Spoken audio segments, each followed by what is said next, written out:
All right. We are live right now with Carter Maxwell. Man, I don't know if anybody remembers Carter coming on a YouTube channel back in 2015. You definitely didn't have a mustache back then. I can't remember. Yeah, not a single facial hair. So nothing back then.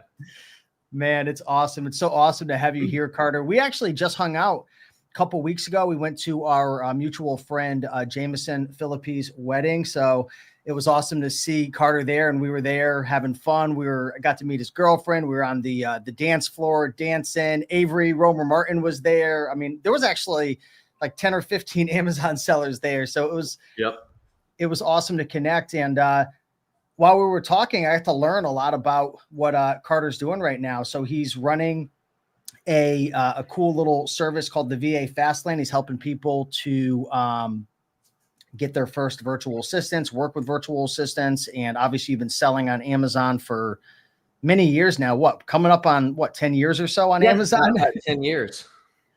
That's awesome. So I figured we would come on a call and talk a little bit about pretty much how to hire what I'm calling a badass virtual assistant, talk about Carter's story a little bit. And you know, I'm just pumped up to talk about virtual assistants because I've got 5 for my Amazon business, and it's given me a ton of freedom. Like literally I've gone from the hustle and bustle of thrifting, right? Making $3,000 to $5,000 net profit to now doing $10,000 to $15,000 net profit a month, having a team pretty much run the whole operation for me. And of course it takes time, it takes effort, it takes, you know, it's not an overnight thing, but man, who better than Carter Maxwell to, you know, talk a little bit about this. And you're going to be at the Books and Beyond event as well, which is going down October 10th to the 12th. You're actually going to be sponsoring over there too with the VA Fastlane, man. First sponsoring event. There we go. First one. I'm excited for it. And if you're not going to Books and Beyond yet, it's not too late. Talk to Steve. There'll probably be some links below. Get you a ticket. We'll be there. Yeah. So after this call, if you enjoy this call and you want to connect with obviously myself and Carter, Las Vegas, October 10th to the 12th. And we got flipping with Amanda in the comments as well, saying you look so different in your pic. Yeah, I think this is my old StreamYard. I think it might have like a picture of me from like high school prom or something in there. But yeah, got the mustache now. Looking a little different, Amanda.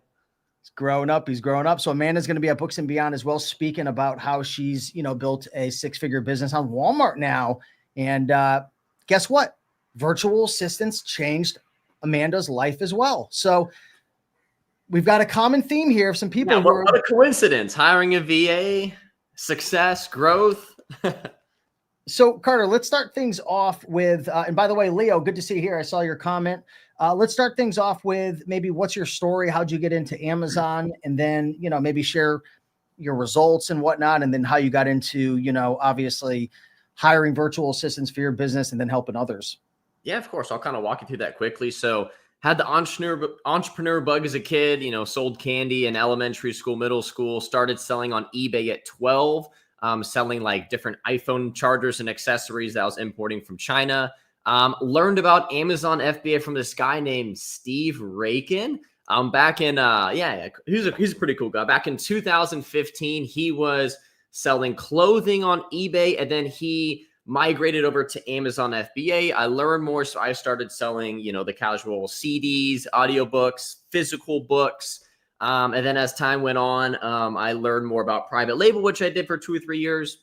Had 2 good products, 4 or 5 not good ones. Did end up in the green there. I would say leading up to my first year of community college, just around 2019, I did a little bit of eBay to Amazon flips. I was doing used eBay to Amazon flips. So let's just say the venture had some difficulties there. Dropped out of community college to pursue Amazon and just online business full time. That was around COVID. So I was hammering retail arbitrage very hard. I did really well with patio heaters, swimming pools, vitamins, those kind of products. And then around 2022, I got into the online arbitrage space. And then I've been in the online arbitrage space leading up to today. So that's kind of the, I guess, 13-year journey, quick summary of my entrepreneur career. I love it, man. I'm so proud of you, man. It's been awesome to kind of see you grow. And, you know, I remember when I first met you and your mom, when I don't even think you were able to drive at the time when I first met you, right? She had to drive you there because Yeah. I mean, how old were you? I was Like 14? I think I was 15. It was like January 2025. So I was, or 2015. I was 15 years old. My mom drove me down to Austin, Texas for that meetup. There's a picture of us. Maybe we can get it popped up on the screen or something, but always a good time. Yeah, big shout out to your mom, man. She was always such a huge supporter for you, obviously, and I'm sure she still is as well. So, Oh, yeah. big shout out to all our moms out there, right? Yeah, shout out to all the great moms out there. So that's awesome, man. You've come a long way. And what's your business look like now? Are you selling on Amazon? Are you just focused on the VA Fastlane? What does it look like now in 2025 for Carter Maxwell? Yeah, great question. So, I mean, earlier this year, I was also doing a little bit of Walmart. I had a Discord. I had my Amazon business and VA Fastlane, and I was honestly just a little too spread out. And so I wanted to put my focus on where I think, my best longevity is. And that was in my VA Fastlane, my VA placement business, which I'm sure we'll talk a little bit about later. And then my Amazon operation. So just like you, I have 4 full-time virtual assistants helping run my Amazon operation, everything from sourcing to purchasing to spreadsheet management to repricing, basically everything. And there's a lot of tasks when it comes to selling on Amazon. So it's fully automated to where if I didn't even touch the Amazon business today, products are still being sourced, purchased, and then obviously sold as well on the back end. So that's kind of some of the insights on the business. And then right now, I'm actually, I haven't really announced this publicly, so this will be a cool thing to throw out on your channel, but I'm actually a full-time bookseller now. So I used to do traditional online arbitrage. So that's basically selling anything and everything under the sun. And after going to the Miami Sellers Conference earlier this May, I've actually had such great success these last 1 to 2 months selling used books, doing online arbitrage, literally buying books on Amazon, selling them back on Amazon, that I've transitioned my full team of 4 VAs over to it. And we're buying deep. We're stocking up, and we're looking to crush it this season and upcoming January textbook season.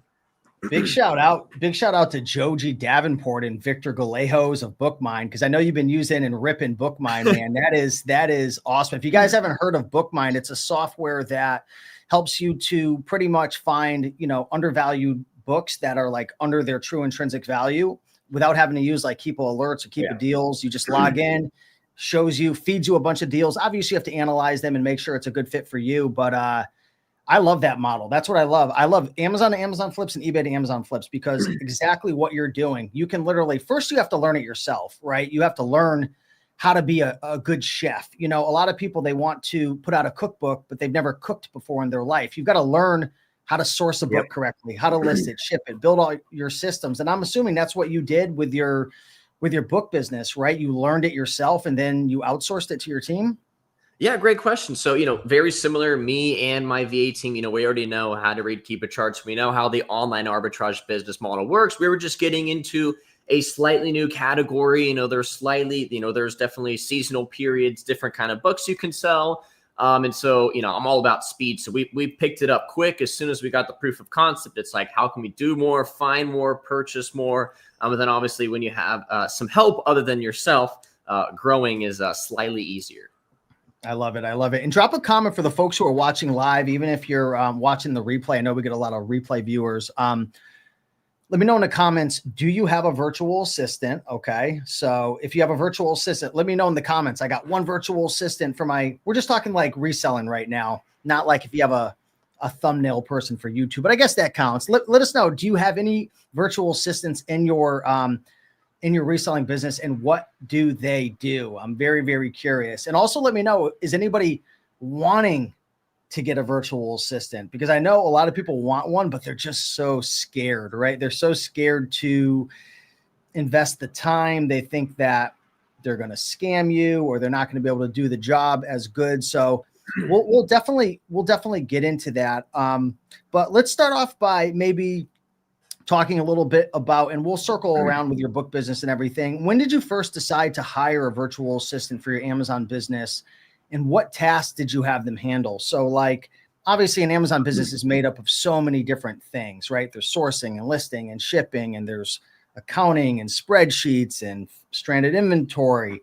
Did you hire like just one? Did you hire a bunch at first? Did you have them one person do a million different things? Talk about that first VA and kind of the route you took. Yeah, great question. So when I hired a VA for my Amazon business, I had some prior experience working with overseas talent, overseas VAs. I had an old merch by Amazon t-shirt business. So basically, I had a t-shirt business and I had zero graphic design skills. So I was like, what is the cheapest, most cost-effective way to get some help? I discovered virtual assistants. And so I eventually reached a point in my Amazon business, and there's probably some of you watching this, you can relate. It's like, selling on Amazon like the back of your hand, how to find products, and you get to this point where it's like you start to lose some of the joy in the business because there's just all these small things you have to do. Like sourcing's fun. I just found this book for $20. It's going to sell for 60. I'm super happy, but oh wait, I've got to reprice it. Oh wait, Amazon. We got Flips for Miles in the building. There we go. I'd love to hear that. Let's go. Shout out Miles here. I'm rocking a little mullet like him as well, inspired by him. Anyways, we got off a little topic there. So yeah, virtual assistants, Amazon, and just like all these tasks that are part of your Amazon business that not many people talk about, not many people enjoy, and also probably aren't very high ROI skills. I was like, and had some other businesses as well. My time was limited. I wanted to make more money, grow more money, post on social media like Steve and Miles. And so I needed help. So I brought my first VA in. And let's just say like it wasn't the smoothest experience because I didn't really know how to hire. I didn't know how to put out a great job post. I didn't know how to find that great talent. But, I kept going through the process, putting out the job applicants. And then instead of just reviewing the profile, I would get on Zoom calls. But before I would do that, I'd, then give them a sample project. There's a whole spiel and we can kind of get into it later. But there eventually reached a point where when I started outsourcing these tasks, I had more time back to myself where I could then strategically put it on what I think were the highest income generating tasks. And that's when I was like, okay, I need a second VA, a third VA, and I guess the rest is history. And then that's kind of the reason I created the VA Fastlane there is there's a lot of people that want to take that next step, but don't know where to hire, how to find great talent. And so that's why we are here.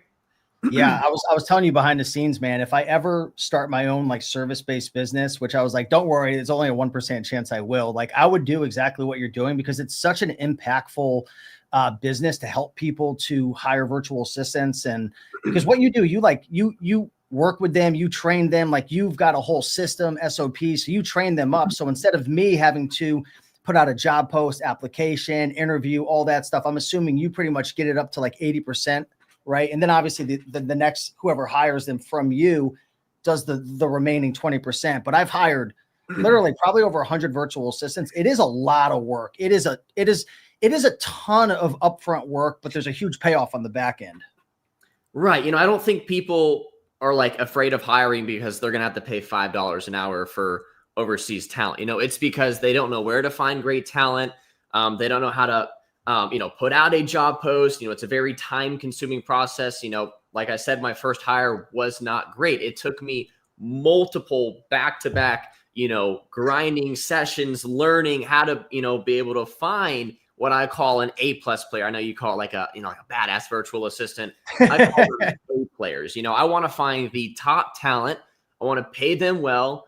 And then in return, I'd like them to hopefully make my business a lot of money as well. So yeah, within our VA Fastlane process, what we do is we verify the talent. We interview them. We give them keep and seller ramp and let them source to learn about the other skills that they've maybe done for clients in the past. And then looking, depending on what you're looking for that VA to help you with, we'll line up 4 skilled, talented VAs that you get to interview one-on-one, back-to-back in the same evening.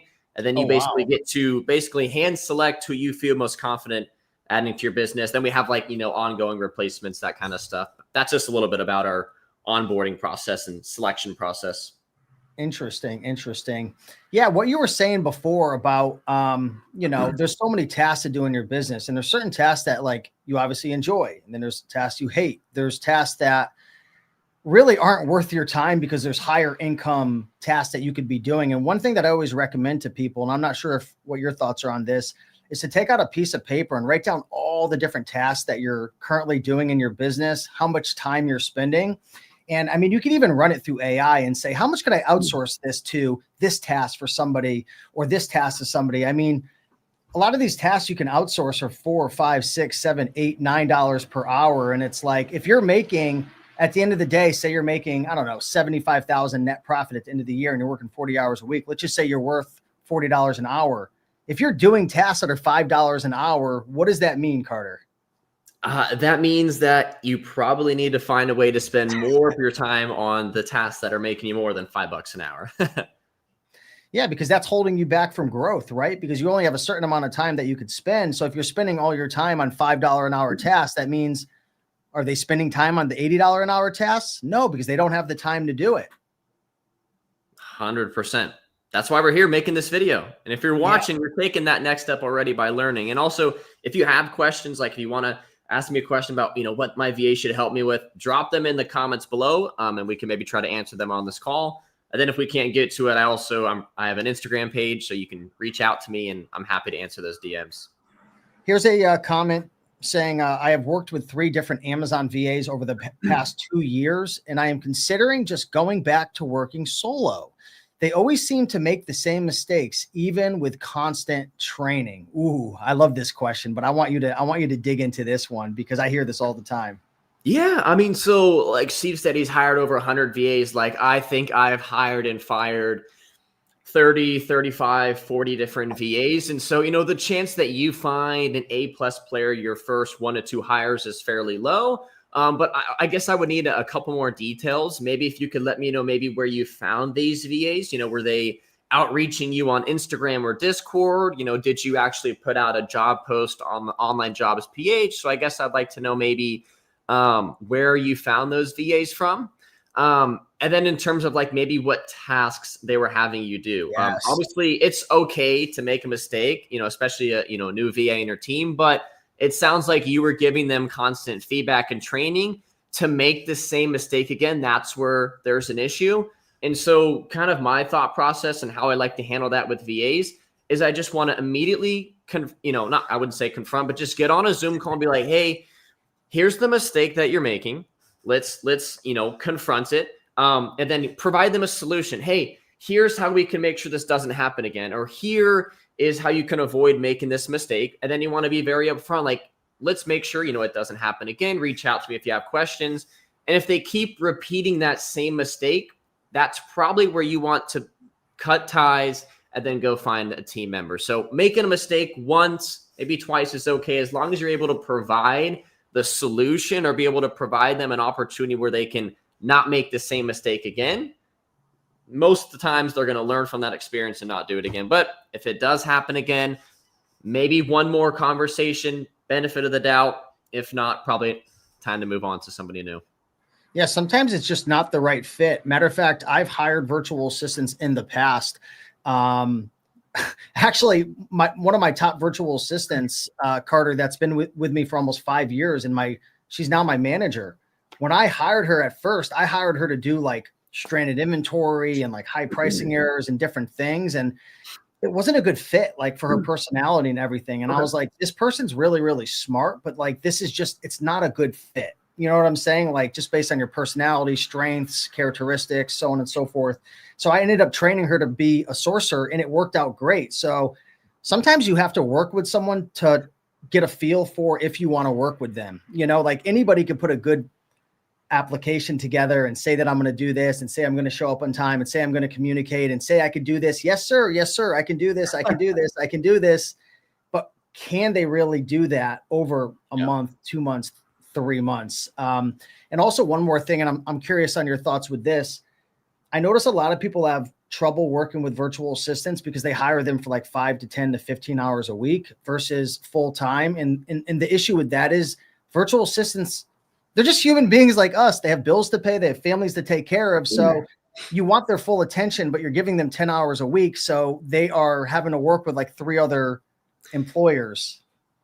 100%. I'm actually glad you brought that up because this is one thing that if I speak to a seller and they have the capital available to hire somebody full-time, hire them full-time. I 100% recommend having the VA fully dedicated to you. Now inside the VA Fastlane, we do provide part-time VAs at 4 hours a day, 20 hours a week, and then we will match them up with 2 clients max. So they will be able to earn that full-time income, which obviously is important because they're human just like us. They have family, bills, children, all that kind of stuff that they have to handle. But all the VAs on my team are full-time.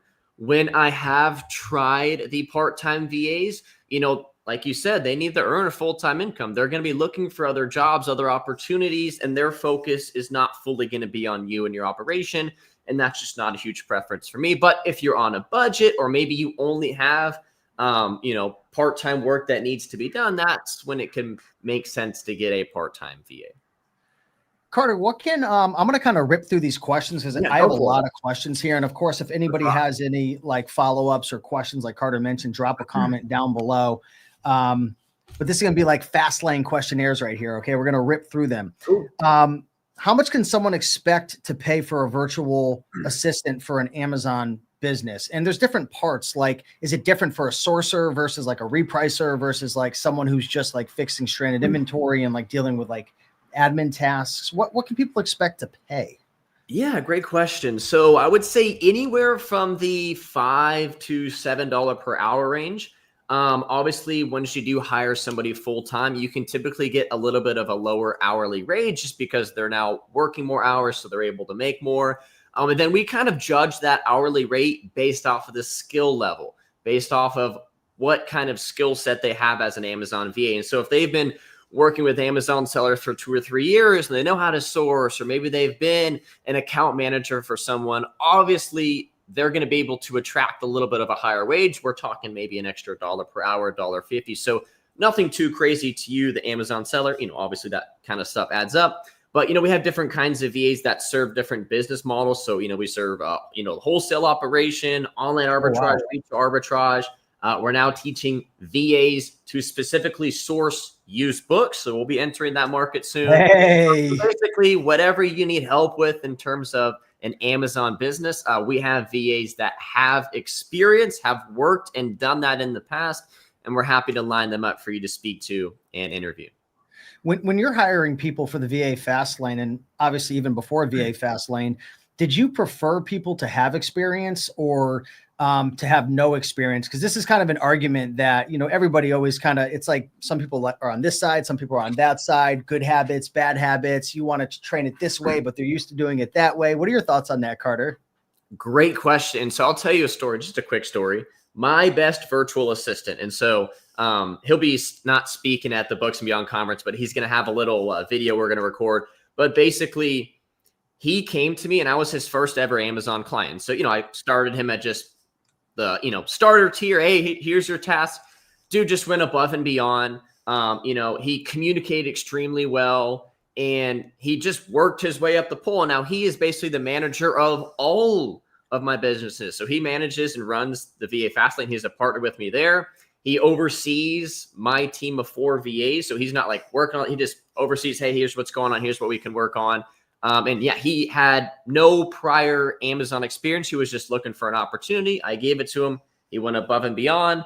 And this VA now working for me, he's my highest paid VA. I pay him more than the equivalent of like a doctor's salary there. And so he bought, kind of cool fact here, he's bought 2 houses, one that he lives in, one that he rents out. He just bought a brand new car off the lot. I'll try to get some pictures here so I can show you. Let's go. He also has a kid on the way. So, I love working with him. He is honestly a best friend to me. I've met him 3 times in person going to the Philippines and, being able to have such a great relationship. Like I see the power that this, the sellers that we're pairing the VAs with, like, not only are you getting talent that's going to help you make more money, but you're changing somebody's life overseas. And right now we just place VAs that live in the Philippines. And if you don't know much about the culture, like the minimum wage there for like construction workers, field workers, just like 80 cents to like $1 per hour. And so you can imagine what happens when you start paying these people $5, $6, $7 an hour. Like they're going to go above and beyond for you and your business because it's a unique opportunity. And word is spreading in the Philippines. There are now more people than ever wanting to be a VA. So, if you're an Amazon seller, there's a lot of talent out there. But yeah, sorry to go on a little rant there. No, man, I'm super passionate about it. And a lot of people think like, oh, you're taking advantage of cheap labor. I think it's the opposite. Everything's different over there. When we go out to eat, it's $20. You go out to eat over there, it's a couple dollars. It's a different world. It's a different currency. And I don't know if you saw my post on Instagram. One of my VAs just reached out and sent pictures. They just bought their dream home because of the salary from my eBay to Amazon business. And it's like, dude, it's like we're changing lives and we're not anybody special. Anybody can do this. It's just, it's a muscle you have to build working with a team and whatnot. But I have a question for you, Steve, because I know we're talking about virtual assistants. I think you said you have a team of 5 for all your businesses, or just your Amazon business? Yeah, just my Amazon business. Do you mind maybe sharing the total number for your other businesses? Software, social media. Just kind of curious what that total number is. Probably close to like maybe 15 in total, but like probably like 12 or 13, like actually like, full time or 30, 40 hours a week. And a couple just, fixes ClickFunnels, or somebody does my slides. Like those are just kind of like on and off, but like probably like 12, 13 that are, full time. We'll just say like 12 to 15 VAs. What if I told you that starting tomorrow, all your VAs were no longer working for you? Like you now had to do your Amazon business and social media all by yourself. Like impossible. I'm being 100% honest. There are things that they do in my business now that I don't even know how to do, like with payment processors and dealing with Stripe. Like my developers, I can't code, and AI can't do it. Everyone says AI can code. Like the things that these developers are doing, it'd be impossible. My businesses would shut down 100%. Yeah. And that was just the quick question I had, is just like, what if I took away all your VAs? Like you're just telling me it'd be impossible, it'd be extremely difficult. Some of them do tasks better than me. That's my thought process as well. Like I just wouldn't enjoy the process if I had to do everything again. I'd be stressed. I'd be working way more than I need to. And obviously Steve, just like me, he started with one VA. And then obviously once he saw the progress, he continued to hire some more. And so, I probably wouldn't be on this YouTube channel if it wasn't because of the virtual assistants, making it easier for Steve to create thumbnails, edit these videos, and, make it possible for him to be able to build that lifestyle business. Because some people like to work 10, 12-hour days by themselves. They don't want to hire. That's not me. That's not why I got into business. I imagine, Steve, that's not why you got into business as well. So I appreciate you getting those answered for me. Yeah, 100%. I mean, when I first started my business, it was all about hustle and bustle and make money and pay my bills. And then eventually it's like, okay, how could I not just pay my bills, and how can I go from 50K a year to 100? And then it's like, okay, I made 6 figures profit. Now, how do I spend more time with my girlfriend, my friends, and family? Like, how am I not so stressed? So you keep leveling up over and over, and it never stops. There's always another level. But really for most people, after you make the money, what do you want? You want the freedom, because we're not trying to make money just to have money. Like money is just pieces of paper. It's a resource, right? It can buy back your time. It can help you take care of your family, so on and so forth. So yeah, I'm all for it. But the biggest roadblock I've seen for a lot of people, Card, and I'm curious what advice you would give to people, is they want their problem solved now. Okay. They want their freedom now. I want to hire a virtual assistant who is fully trained, who I don't have to invest in, who I don't have to give feedback to. Like I'm going to go to VA Fastlane, or I'm going to go and do my own on my own. And I want the results now. I do not want to take 2 or 3 steps back and take 2 or 3 months to figure out systems and work with them. Like I want to make love, have a baby, and have it be 16 years old instantly. I don't know why I went there. Yeah. So, I mean, it's impossible for a perfect virtual assistant placement. These virtual assistants, they know a lot, they have experience, but your business is probably run differently than the last client they've worked with. Your criteria, the way you do things might be different. And so there's going to be a learning, a testing, a trial period when you're first starting with that virtual assistant, where y'all are meeting each other, you're going back and forth, you're running through the task, the job, what needs to be done. And so there is going to be a little bit of legwork that needs to be done. I'm sorry to tell you, but sorry, Steve. I want passive income now. Yeah, gotcha. Go get into crypto or something. I don't know. But you got to think the future. 3 months from now, 6 months from now, a year from now, if you're pouring everything you can into this virtual assistant, teaching, training, caring for them, helping them to become an A player in your business and your life will change 6, 9, 12 months from now. The first month might suck. They might make some mistakes. They might not do things how you'd like, and that's okay. Your job as the leader as the boss is to guide them, teach them, correct them, and then over time reap the benefits of that VA. Yeah. Yeah. It's like they might only be 5 out of 10 in terms of like the value they're bringing to you the first 2 months, but then they become a 6 and then a 7. And next thing you know, like, you're saying it very politically correct, an A+ player, right? The whole goal of this, the way I look at it, Carter, is I'm trying to clone myself because, a lot of people think like, oh, the only reason I'm making money is because of like all the skills that I have, but you can clone yourself. You can have 2 Carter Maxwells in this world, 2 of those beautiful mustaches out there sourcing and it's required. Even if you're a female on my stuff, you got to have a mustache. So. Dude, you need that for the logo on VA Fastlane and like have a mustache on it or something. I don't know. But yeah, I mean, it's like planting a seed. You got to take care of it and plant it and, nurture it and water it and pull out the weeds and take care of it and encourage it. And, so yeah, I love it. Let's keep moving here because I got a lot of questions. How often do you pay your virtual assistants? Are you paying them hourly or are you paying them a monthly salary or are you paying them every week, bi-weekly? How does that usually play out? Yeah, so we have an hourly wage that we agree on. Sometimes it's easier to just set a monthly salary, which is typically what I do. Like, hey, I want to pay you X amount per month, and then it breaks down to whatever that hourly wage is. And then I pay them biweekly, so every 2 weeks. I think 1 week is just too inconvenient in terms of sending payments, and then 1 month is just too long. It becomes a larger payment, and then also it's a lot riskier on the VA's end. Because of course, obviously with the VA Fastlane, we handle payroll. So, the client is protected, the VA is protected. But there's been quite a few instances where, hey, VA, I'll pay you once a month. The VA does 1 month of work and then the client disappears. The VA now doesn't have a payment coming in. They get scammed out of the work they've done. So I think biweekly is recommended and best for both ends. Amanda's asking, do you use any type of task manager like Asana or Trello or anything like that? Great question, Amanda. I do not. I usually have them give me some kind of end of day summary report on kind of what they've done. I do have basically like a Google document in terms of like what tasks I need them to do.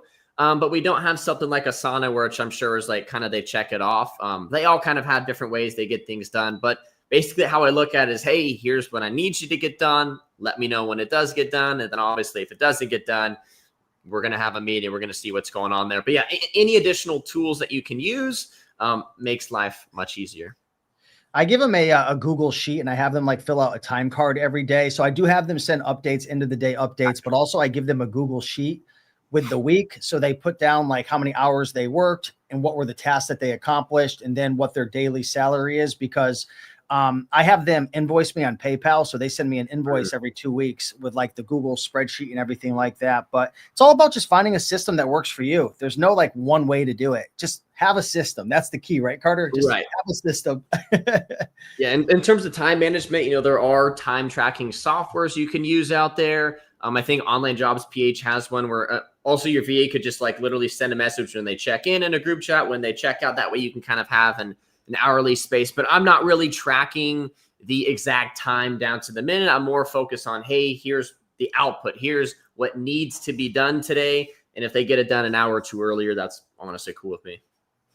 Somber's asking, do either you offer SOPs to train VAs to purchase items from eBay? So yeah, I mean, this year alone, my team's been spending over $30,000 a month buying on eBay to sell on Amazon. They do everything from finding the items using Replay and Catcher, sourcing them, paying for them because you can store your credit card in eBay.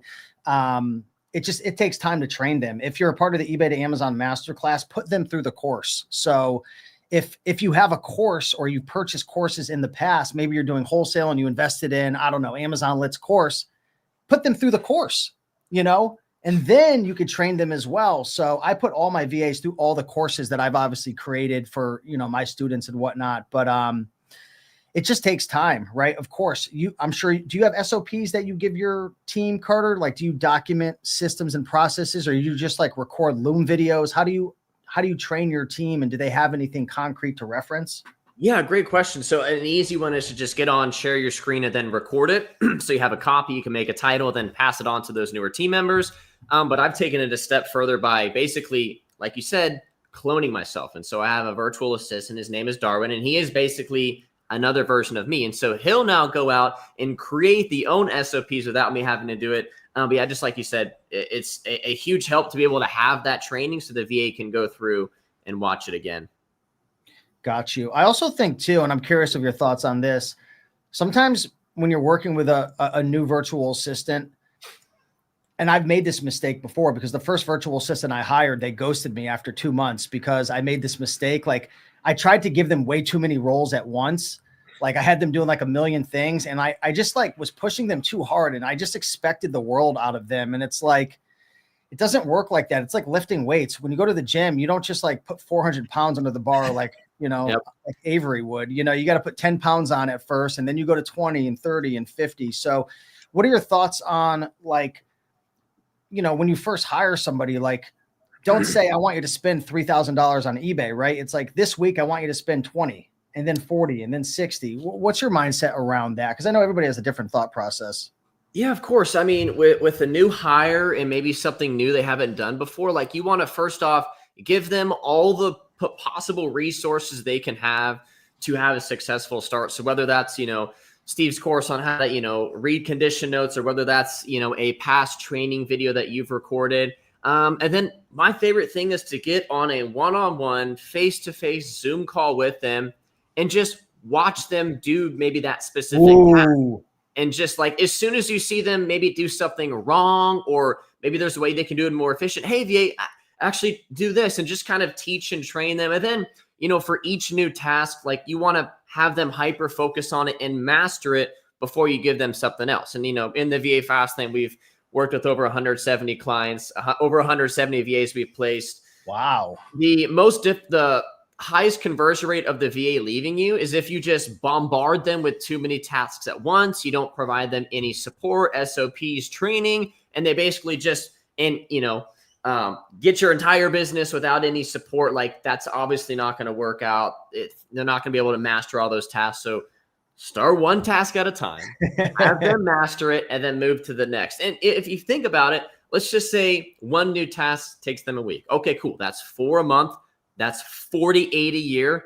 After 4 years, that's over 2. Like just you probably run out of tasks at that point. But you kind of see my point in just taking it slow, steady, and then focusing on mastering it before, bombarding them with too much. Gotcha. Love it. Danny is saying, I've heard VAs from the Philippines are good. Any thoughts on this? This is where pretty much all my Filipinos, this is where most of all my VAs are from. I love working with people in the Philippines. I think they're really nice, sweet people. I think they're very honest, very loyal. I think they're very hardworking. I'm not incentivized to say that. I've worked with, nothing against anybody from any other countries, but I just love working with people in the Philippines. I just think they're such sweet people. I don't know. Yeah. I mean, they're not good. They're great. They're amazing. And I just same with you, Steve. I've hired from other countries as well, and just the effort, the value, the culture in the Philippines. Like people are naturally honest. They're naturally trustworthy. They're naturally hardworking. Like there's a reason I'm hiring in the Philippines and not the US. It's like these people are doing whatever they can to help build my business. And then of course, I've been to the Philippines. I've got to experience the culture, like hang out with my team in person. Love the Philippines. Wouldn't do it any other way. And then right now, all we do is place virtual assistants from the Philippines. We've kind of mastered being able to attract great talent from that country. I want to hear in the comments, is anybody thinking about hiring a virtual assistant? If there's anything that's like stopping you, or maybe you're like, I'm on the fence, or I'm scared about this, or I have a fear about that, let me know in the comments down below. I want to know what your fears are or what's holding you back. Again, for me, the biggest thing was I had to break the limiting belief that I had to do everything myself. I just thought the only way that I could be successful, because that's what my dad did. He ran a business. He was a solo one-man entrepreneur. He was an accountant, ran his own firm. I mean, this is what I saw. All my friends, everybody was doing the same thing, right? You become the 5 people you hang out with most. If everyone you're hanging out with is only working for themselves, there's nothing wrong with it. That's great. They're already still in the 1%, like having their own business, but you've got to start to talk to other people. You've got to start to watch YouTube videos. You've got to start immersing yourself with people who are doing it, because it sounds so scary and so complicated, and the whole world's going to end and my whole business is going to get destroyed and it's going to cost me so much money. But a lot of it was just untrue. It was just, there's so many limiting beliefs around it. Amanda's saying, I want another virtual assistant to help with wholesale sourcing, but I don't know it well enough to teach it yet. So I'd want one with experience, which is scary. What are your thoughts on that? Because I've got my opinions about this. Yeah, I mean, you can look at it both ways. Some people be like, oh, if you can't teach it, don't hire for it. But we've had a ton of, I would say, newer Amazon sellers come to us. They want somebody with experience that knows more about the business. And I've seen it work great. Like, some people literally have an hour per day to work on the business. And so if they already know very little, like bringing on somebody that has experience, let's say in wholesale and, reaching out to, suppliers and distributors, and maybe they have past templates they've used, it can definitely be a much smoother journey. But what I tell those people is, if you're going about it yourself, how can you provide, like, it might be hard to be able to kind of see their skill set. So it kind of looks both ways. Amanda, what I think about it is just give it a shot. If it doesn't work out well, you can always just politely remove them from your company and you're right back at where you started there. But yeah, Steve, I'd like to hear your opinion on this. Yeah, well, it was interesting the way you said it, because I was going to say, don't do it, because how are you going to know if they're doing a good job? How do you know if they're going to really be providing value? But almost at the same time, on the other side of the token, you could almost use them as a mentor to help you and guide you. And you could almost like maybe change your perspective of like, okay, this person's going to get me the results, and instead they're going to support me on my journey, and we're going to kind of work together and grow together. So I don't know. It's just an interesting way that I was just thinking about it while you were talking. Yeah, of course. I mean, like, I have a guy on my team that he like knows how to code. And so like, it's made it easier for us to source and find products. Like, I don't know anything about coding, but when I see it from him, like, oh my gosh, this is so great. But yeah, I mean, if you're like a beginner seller, like, use that VA to your leverage. Hey, let's share our screen and you teach me what template do you use? How do you reach out to distributors? How do you go through wholesale catalogs? And they kind of teach you inside that process as well. So I can kind of see it go both ways. Yeah, and it's interesting as we're talking about this, Amanda. I'm thinking about Replay Catcher, which is a software. We have hundreds of people using it. I mean, we've spent hundreds of thousands of dollars building it, and I know nothing about coding whatsoever. So why in the world did I trust them to do this? Well, as I think about it, number one, my developers were working with a friend of mine for about 5 or 10 years. So I had the confidence because they had really good referrals. So maybe think about that too. If you're going to bring somebody on, what experience do they have? Do they have good referrals? Also, I think character is a big thing as well, because when you're working with somebody, you really are a partnership together. So what characteristics do you look for when you're working with somebody or hiring somebody to kind of give you that confidence, like in context of maybe working with someone who you don't like, maybe you don't know how to wholesale and you're bringing them on? Like, what are the character traits that you're looking for? Yeah, this is a great question, especially if you do interview any VAs in the future. Like, here's how important experience is to me. Here's how important characters are, like the characteristics about somebody. And so first off, you can kind of catch this for me. Like, I'm an energy kind of guy. Like, so if I get on an interview and someone's like this, hi, Carter. Yes, I do online arbitrage sourcing. Like, is that somebody I see myself excited to get on a call with, make money with, like help change life? No. And so like energy vampires, like that's some of the quickest interviews I have. Now everything else in terms of like honesty, trustworthiness, like you can't really pick up on that too much. Like on, a 15, 20-minute interview with a VA. So energy is a big thing. And then also how they communicate, are they confident when they talk about Amazon, or are they like, yeah, I know how to use Keepa, so I'm trying to pick up as much as I can. But I want it to be somebody that I would enjoy speaking with, working with, and growing with. And if they don't fall into one of those 3 categories, it'll be a short interview. You'll get a declined, and I'll move on to the next. So those characteristics are what I look for, and that's just personally me. Some people like, I don't care, I'm not going to talk to you. You just need to be a great source. Or like, cool. There's plenty of those people out there. Then also, you've got to understand, like, sometimes, like, I have some very shy people on my team, but they're the greatest sources ever because they're great with computers, they're great with technology. Now, would they be able to go on a stage and speak about sourcing? No, that's not their strength. But I'm mainly just looking for people that I would see myself working with long term. Gotcha. And sorry, I keep turning my camera on and off. Like, no worries, I get it. You want me off your channel? It's all right. You know. I got a VA to hire. It's like all blurry, and it's like focused on, like, you see how it's focused here? Like, it won't focus on my face. So if you see me playing around with it, I'm losing. Right, people are looking at me anyways. I need my VA to freaking come. I need my VA to come fix my camera right now.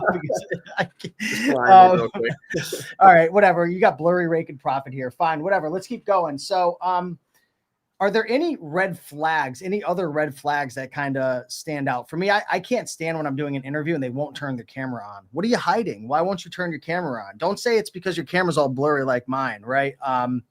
But the audio is really terrible. Their internet's really, really bad. They don't communicate very well. Like, even after like like, they're just so hard to get a hold of. Are there any other red flags that kind of scare you off really quickly? Yeah, like the webcam one. Like, dude, I'm not talking to me if you don't get your webcam. I'm like a ghost now. Okay. That's all right. Hey, VA, okay, let's get on your phone. And then I'm like, okay, like, what did you expect when I said a Zoom call? So, like, yeah, I think a big thing for me is communication. I mean, you probably hear that all the time, but like, for example, like if I, ask for your feedback on something and you give me like 5 words, like, I'm not going to be super thrilled about that. But in terms of like red flags, I think if you're looking to hire a VA, where are you getting this VA from? Because one of the common mistakes I see specifically Amazon sellers make is, let's say a virtual assistant reaches out to you on Instagram or in a massive Discord community, and they basically promise you the world. Hey, for $200 a month, I'll give you 10 leads a day. That should be an automatic red flag. Like, for example, $200 a month is not even, like part-time-ish salary in the Philippines. And then also they're doing outreach to you on Instagram and Discord. You're not the only person that they're reaching out to. And so that puts you in a tough situation where, yeah, you're getting a good bang for your buck, but they're definitely working with other clients. They're not fully dedicated to you. So that's a red flag that I want to pass out to all my sellers, because I get hit up from VAs all the time. But and then also, effort. Effort is another thing. Like, if I tell you, hey, we're going to have a call today at 7 and you show up at 7:04, that is an issue. Yeah. And I will call you out on the call and say, hey, why are you late?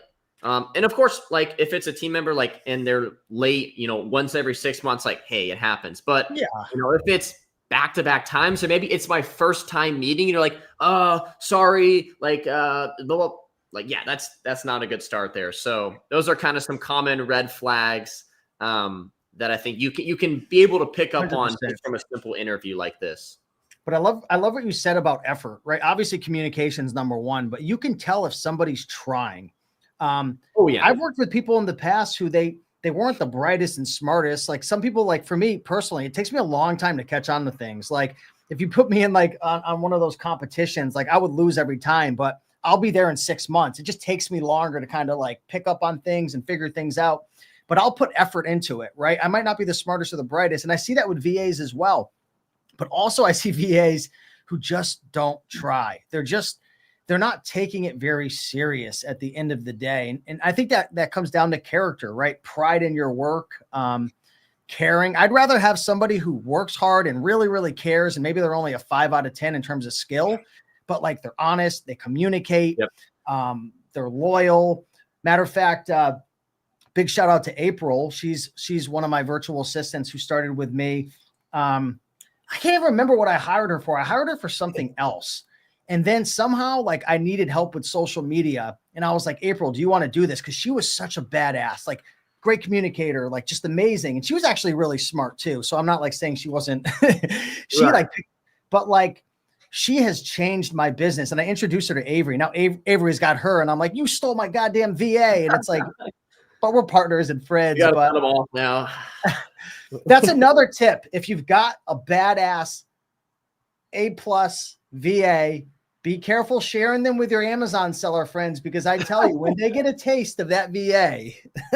Yeah, exactly. And I was actually going to bring a tip here if you're looking to hire, and this is what I did as well, is, if you hire one VA, you don't really have any other people on your team to like compare them to. And so you typically need, if you have the budget, if you have the capital, I recommend you hire 2 or 3 VAs at a time for just a small trial period. Could be a week, 2 weeks, 3 weeks.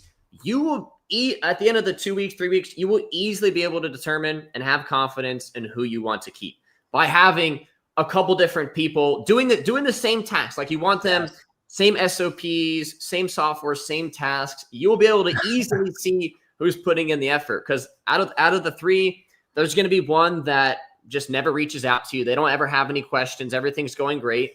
Then you're going to have one person that's like, hey, I just found this product. Like, could you give me your feedback card? Or like, sure, I love this. Bonus points, It looked like you wanted to say something, Steve. No, you got me amped up right now, dude. Keep going. This is everything this is my 100% philosophy, dude. Yeah. And I never hear anybody talking about this. So keep going. I love it, dude. I do this every time now, every single time. Of course. Yeah. I love that. And, you obviously have to pay for their salary, but just think about like speed running the process. Like I've done upwards to 3 to 4 VAs at a time for a 2, 3, 4 week period. Like I'm very quickly able to determine, because the thing about hiring is everyone's going to say they're great. Everyone's going to say that they're going to do a great job for you. Everyone has experience, but once you give them the tools, the softwares, and the task, you're really able to see who's able to pick up on it, or just the effort overall on the process. You get to learn so much, honestly. Like that's what happened to me after I got ghosted by my first VA for my eBay to Amazon business back in like 2021, 2022. I was doing it for about a year. I had no SOPs. Like I made so many mistakes. I'm going to talk about these at Books and Beyond, because I'm going to talk a lot about VAs and stuff at as you should presentation. But I did exactly what you mentioned. I hired 3 people and I said, I'm only going to select one. I'm going to pay you guys all part-time salary, which again kind of sucks because you're wasting money in the short term, but you're actually making money in the long term because you'll be able to find somebody. But I did it with the intention, Carter, of hiring one. And guess what? I hired 2, and they're both with me.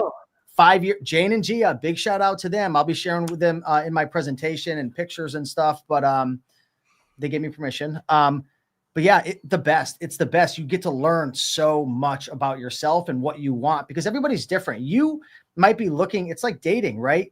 Everybody's looking for something different personalities, different, vibes and whatever. It's the same with working with a team. So I love it, dude. Yeah. You got me super pumped up. I love VAs. I mean, they've just like you said, like VAs have changed my life. Like I have a much higher net worth because of VAs.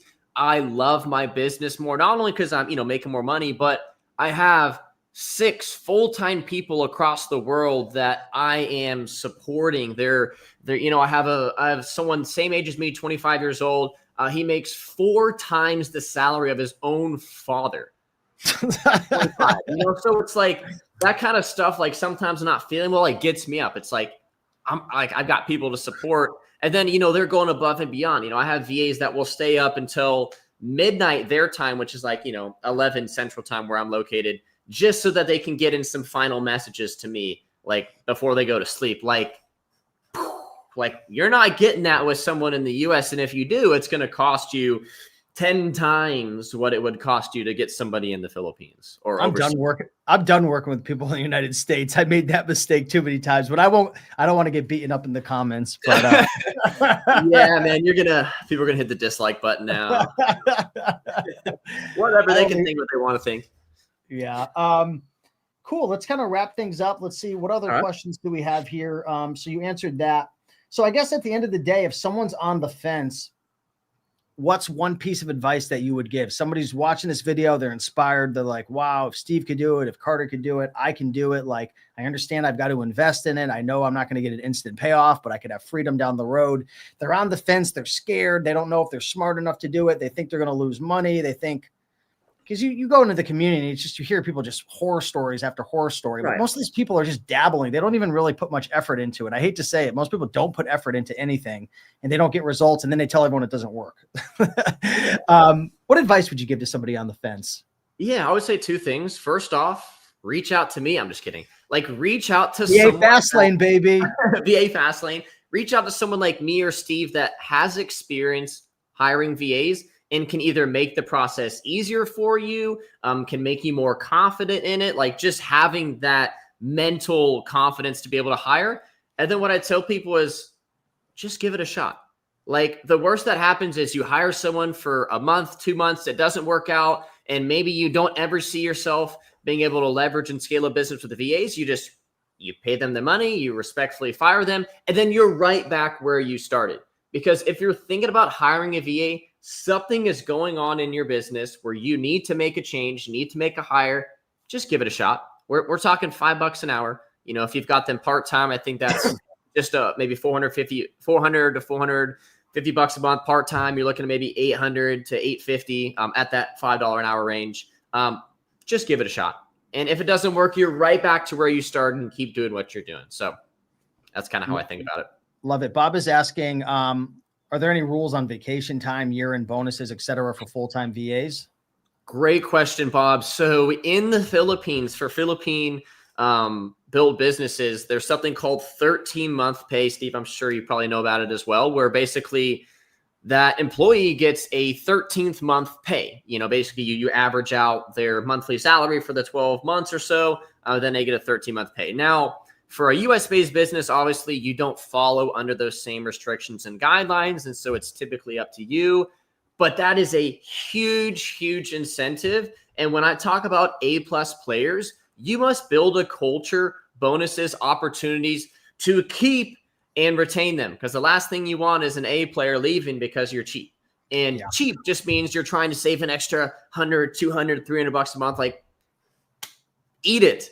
And you'll keep and retain that great talent. See, I give bonuses not only just end of the year, but just randomly. Like, for example, my VA, it was their son's birthday. I just sent him $10 and said, hey, go get him a nice birthday cake. The next day, he sent me a video of his kid with this massive birthday cake, candles on it, super happy. Like once you treat your team right, there's not going to be those same opportunities elsewhere. Because I've worked with some clients that we've placed VAs for, like, shoot, I wouldn't even want to work with them. I won't say any names, but like, they're just not pleasant people. They're penny pinchers. Like, when someone's making me a ton of money, like, you want to take care of them in that process as well. So you talking about that raking guy? Yeah. That darn penny pincher, man. That bald. Danny is asking, did you have any communication problems with VAs in the Philippines?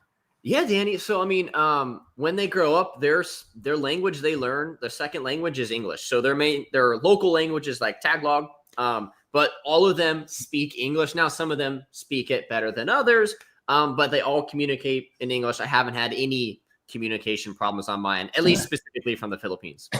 Yeah, I've had some that you can tell it's like broken English, but most of them have been pretty good. I guess it just depends on the role. Yeah, if you're going to really be talking to them all the time. But, excuse me. Somber's asking, I'm wanting my VAs to use Replaying Catcher. Do I just share the login credentials, or how does that process work? You do not share that login. That is for you. Oh, no, I'm just kidding. You could, that's why the VAs hate me. That's how I talk. No. Yes, you can share the login credentials. That's what I do with my team as well. So they just log into Replaying Catcher. Probably the same with BookMine as well. Your VAs just log into BookMine and just a shared password, and they get rocking from there. Don't let Joji find out you're sharing that login. Joji, I love you. Victor, I love you. Shh. We have four subscriptions. Don't worry. Oh man. So I think that's pretty much it. I don't know if there's any more questions.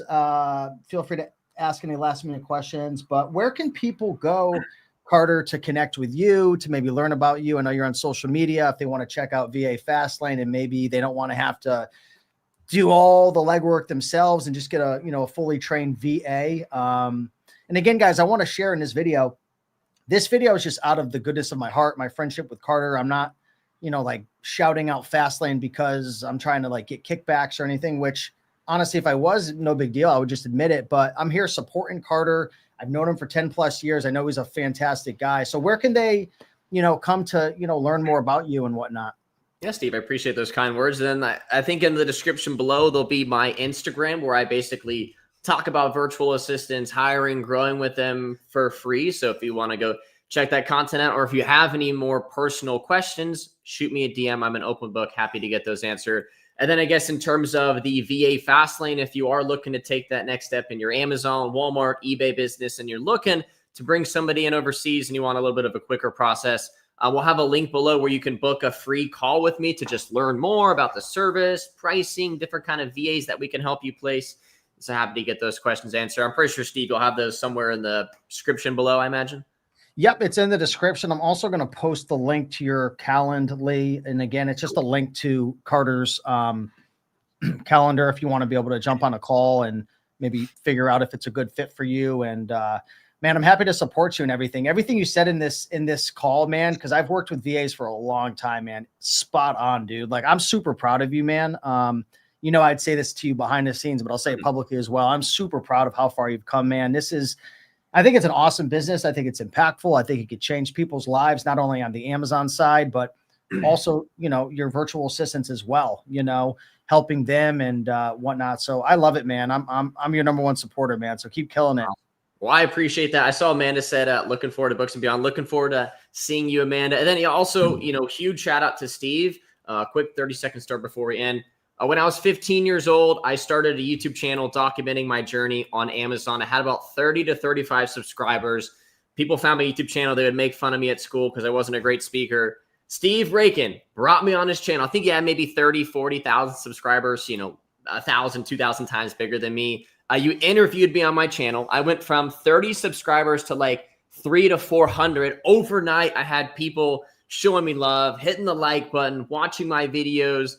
Basically gave me the confidence to keep going. So thank you once again for that, Steve. You're welcome. And I got a story for you. Your mom, she gave me your penny bake back then. So she gave me all your allowance and salary in exchange for that video. No, just kidding.